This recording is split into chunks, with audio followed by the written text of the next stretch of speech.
the ADC. But Rufai, your thoughts before I also take this conversation where, you know, an NDC aspirant actually talked about Tinubu.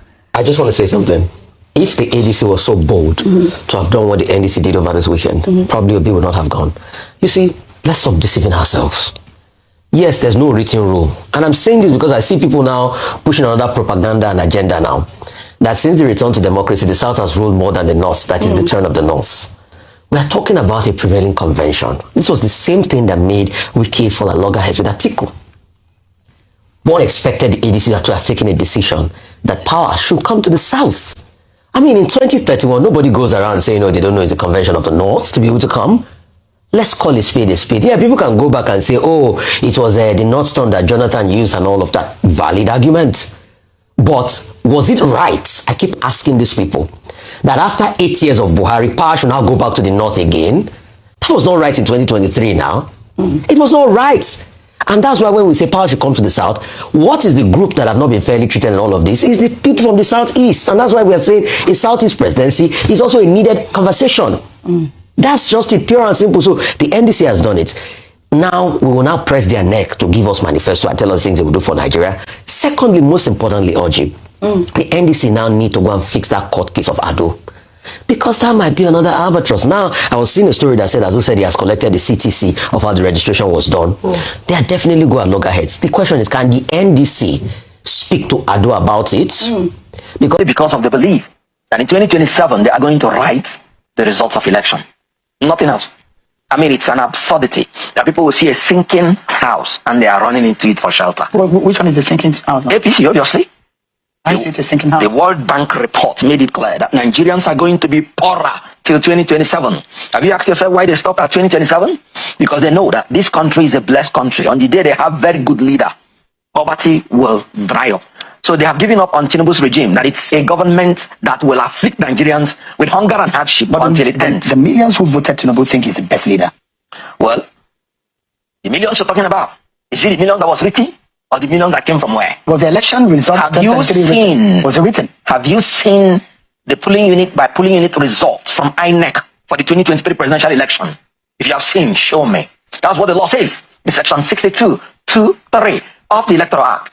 That after the election, INEC should post in its electronic server the polling unit by polling unit results of all the results of the election after it was technically glitched. Have you seen any of such results? Why? Because it was written. So people are running into a sinking house because they believe there is a magic with which the owner and the builder of the house will use to sustain the house. And that's writing results. So all of the results that Peter Obi got in the election were written. Now, interesting question.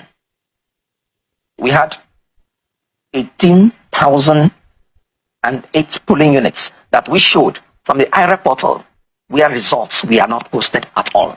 There is no explanation to it till today. Recall that I said that they wrote the results. The result given to Peter Obi was allocated to him. That's written. Go to River State. Who did? Go to INEC.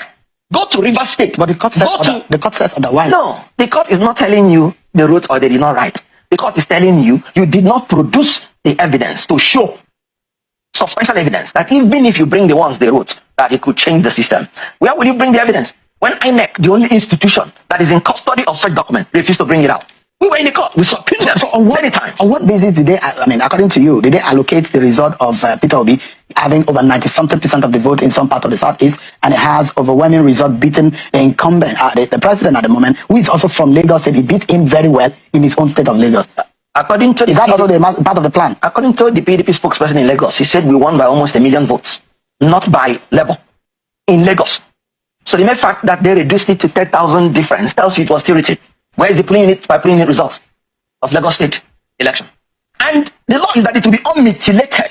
All the results I saw in 2023 are mutilated. You could see majority of them.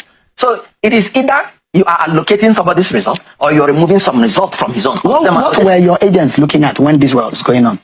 Yes, I imagine that you should have agents at the party across all of the polling units, the thousands of polling units across the country. Yes, that is what it ought to be.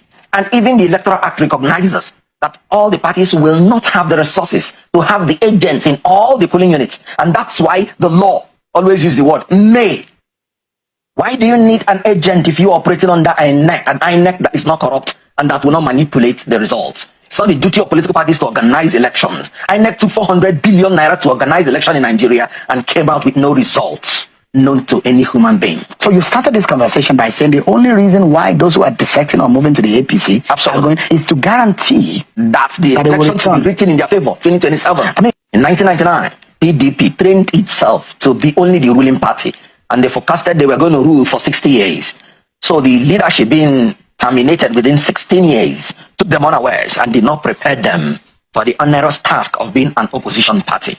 So they became a stomach infrastructure party, and stomach infrastructure party cannot be effective opposition coming to Delta State. And that tells you what I say, that Nigeria can never be one party state. I'll give you the analysis of Delta State.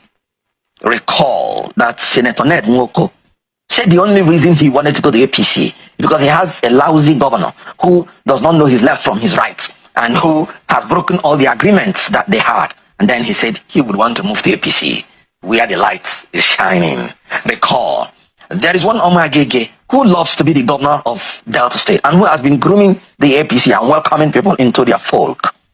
Recall that there is a Festus Kayamo who is not really a fan to Omar Agege. And then a governor from nowhere, from PDP, carrying all the people from PDP, moving into the same APC. Can you now see strange bedfellows? Will Ned Nwoko go and now bow to him because automatically he has become a leader of APC, even if he has been there for 24 hours. Recall that Festus Kayamo, the first tweet is to my leader. So, Oborowere now is the leader of APC in Delta State.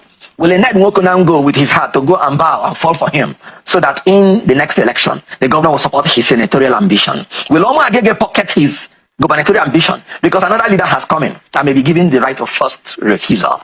This is going to implode. We had such a situation in 2019 in Imo State, where Rochas Okorocha wanted to put his son-in-law as governor, and APC did not like such scenario. They went and picked Uzodinma, and Okorocha went to AAC and said he was a strategic alliance, is not anti-party.